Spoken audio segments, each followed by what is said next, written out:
Assalamualaikum warahmatullahi wabarakatuh. Alhamdulillah wassalatu wassalamu ala Rasulillah wa ala alihi wa sahbihi wa man wala.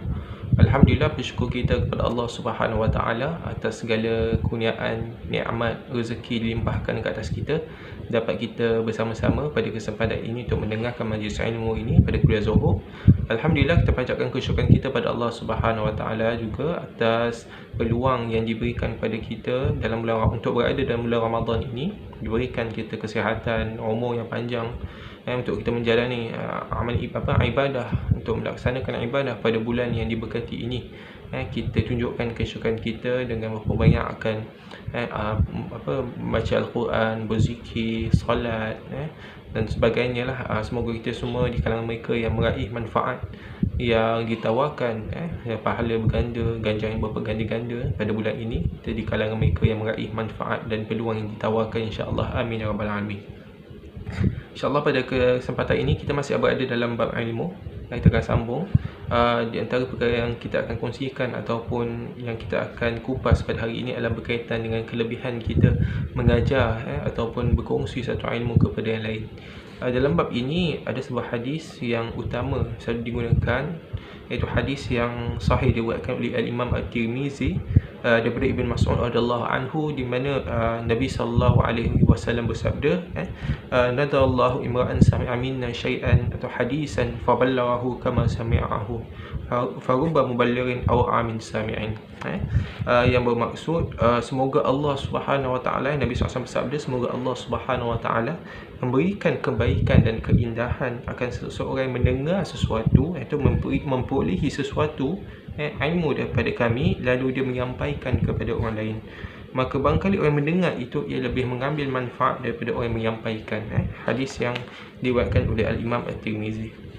Para jemaah sekalian, dalam hadis ini nyata akan sabda Nabi SAW, kelebihan seseorang itu mengajarkan ataupun berkongsi apa yang dia tahu kepada orang lain. Dan daripada ini semua basisnya adalah kita sebagai orang Islam tu, kita tak bolehlah kita menyembunyikan satu ilmu yang kita perolehi dalam diri kita sendiri saja, kita tak kongsikan.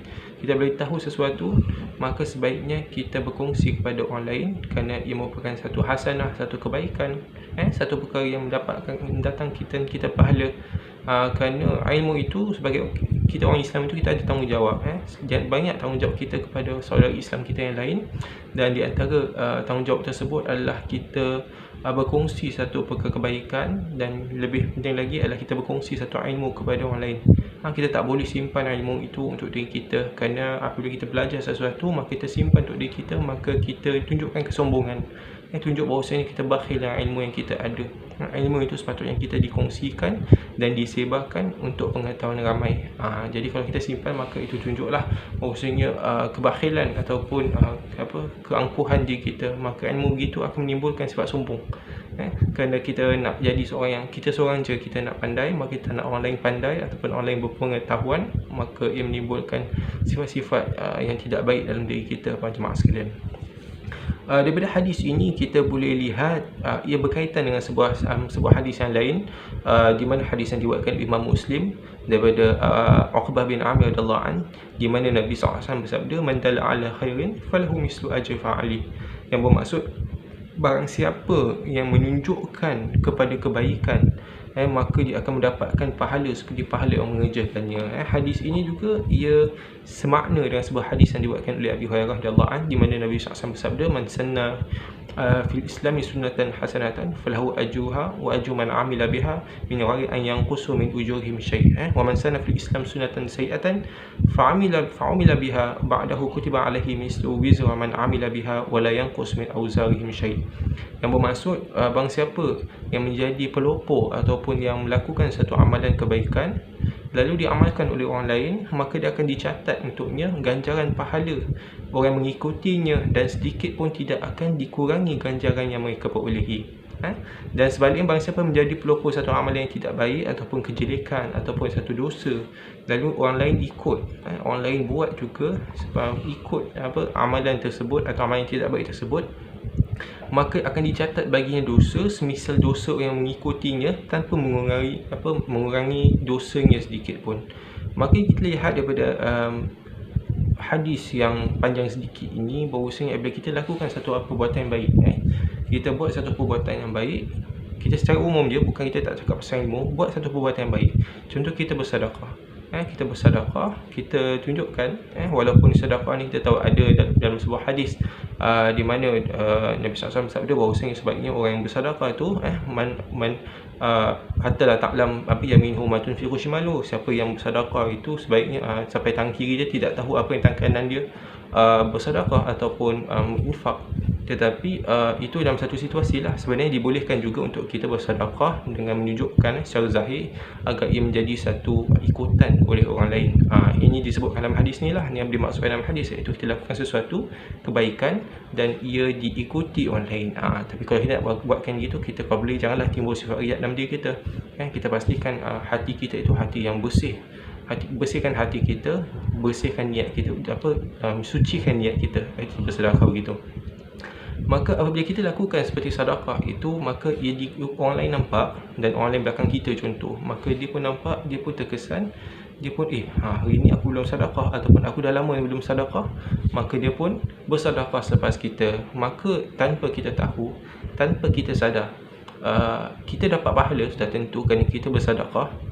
Kita dah lalu, kita jalan, orang yang ikut nampak kita, dia terikut kerana perbuatan kita bersedekah, dia pun sedekah. Maka pahala yang orang itu perolehi, orang yang kedua tu perolehi, maka akan diberikan pada kita juga. Dia tak tolak pahala orang yang kedua. Dia macam copy paste lah, diberikan pada kita, maka seakan-akan kita dapat dua ganda pahala. Maka itu adalah kelebihan di antara mereka yang melakukan satu kebaikan dan dilakukan dan dicontohi oleh orang lain. Maka itu pun satu, kalau ramai orang nampak, ramai orang pun ikut bersedekah, maka pahala berganda. Dalam hal ini berbalik pada hadis tadilah, hadis yang di mana Nabi SAW bersabda bahawasanya siapa yang memulakan satu perbuatan yang baik dalam Islam, sunnatan hasanatan, satu sunnah yang baik, perbuatan yang baik dalam Islam, dan diikuti oleh orang lain, maka dia akan perolehi pahala yang dilakukan dan pahala orang lain lakukan juga. Maksudnya ini adalah umum, bukan saja ilmu, tetapi apa saja amal kebaikan, apa-apa saja perkara yang baik dalam Islam. Maka kita balik kepada ilmu. Apa lagi ilmu? Kita kongsikan kepada orang lain, kita ajarkan kepada orang lain, di mana orang lain itu dapat mengamalkan ilmu tersebut, seperti solat atau membaca Al-Quran. Contohlah baca Al-Quran ataupun solat juga. Kita ajarkan seseorang untuk laksanakan solat. Orang tu mungkin contohnya sebelum ni dia tak tahu macam nak solat, kita ajarkan kepada solat, maka solat tu dia lakukan 5 kali, yang fardunya 5 kali dalam sehari. Kemudian daripada solat fardu tu juga boleh dilakukan solat sunat dan sebagainya. Tapi kerana kita ajar dia sekali ataupun ajar dia beberapa kali, kemudian dia dah boleh solat sendiri, maka setiap kali dilakukan, insya-Allah dia akan dapat pahala kerana kita mengajarkan dia satu ilmu. Maka itu adalah satu kelebihan orang mengajarkan ilmu kepada orang lain, para jemaah sekalian. Kalau seorang itu contoh dia membaca Al-Quran, kita ajarkan dia satu huruf. Kita tahulah pahala Al-Quran macam mana. Setiap huruf itu mendatangkan pahala sebanyak 10 pahala berdasarkan sebuah hadis yang sahih, diriwayatkan oleh Bukhari dan Muslim. Maka dari itu kita ajarkan seorang itu membaca Al-Quran, kita dapat pahala, dia dapat pahala, dan setiap kali dia diulangi, maka insya-Allah kita akan dapat pahala begitu. Dan juga satu hadis yang sangat diulang-ulang balik, sebuah hadis yang sahih di mana Nabi SAW bersabda bahawasanya di antara 3 perkara yang semua perkara atau semua amalan itu terputus daripada anak Adam ketika dia mati, kecuali 3 perkara, dan di antara 3 perkara tersebut adalah ilmu yang diwarisi atau ilmu yang diajarkan masa hidup. Kita ajarkan ilmu ketika kita masih hidup kepada orang lain, maka orang lain itu dapat ilmu tersebut. Maka apabila dia dilakukan, kita akan dapat pahala. Apabila dia laksanakan, dia amalkan, maka kita akan dapat pahala. Hatta lepas kita dah mati pun, atau kita dah tiada kat muka bumi atau dunia ini, selagi mana orang yang kita ajar itu beramal dengan apa yang kita ajarkan kepada dia, maka kita akan dapat pahala berterusan, dimasukkan ke dalam hasanat kita. Maka daripada kita nampak kepentingan kita mengajarkan satu ilmu. Jangan kita simpan ilmu itu untuk kita. di antara keutamaan kita mengajarkan ilmu juga, orang yang mengajarkan ilmu itu juga pada masa yang sama telah melakukan satu perkara yang dikenali sebagai al-amru bil ma'ruf wan nahyu 'anil munkar. Kita menyuruh kepada kebaikan dan mencegah kepada kemungkaran. Macam mana ilmu itu boleh mencegah kemungkaran dan membawa kepada perkara yang kebaikan adalah bila kita ajarkan satu ilmu yang bermanfaat, maka ia boleh dilakukan, boleh beramal dengannya. Maka itu satu makruf, satu perkara kebaikan. Apabila kita ajarkan satu ilmu juga kepada orang lain, maka ilmu itu berkaitan dengan kita jauh daripada tegahan Allah, larangan Allah dan tegahan Allah.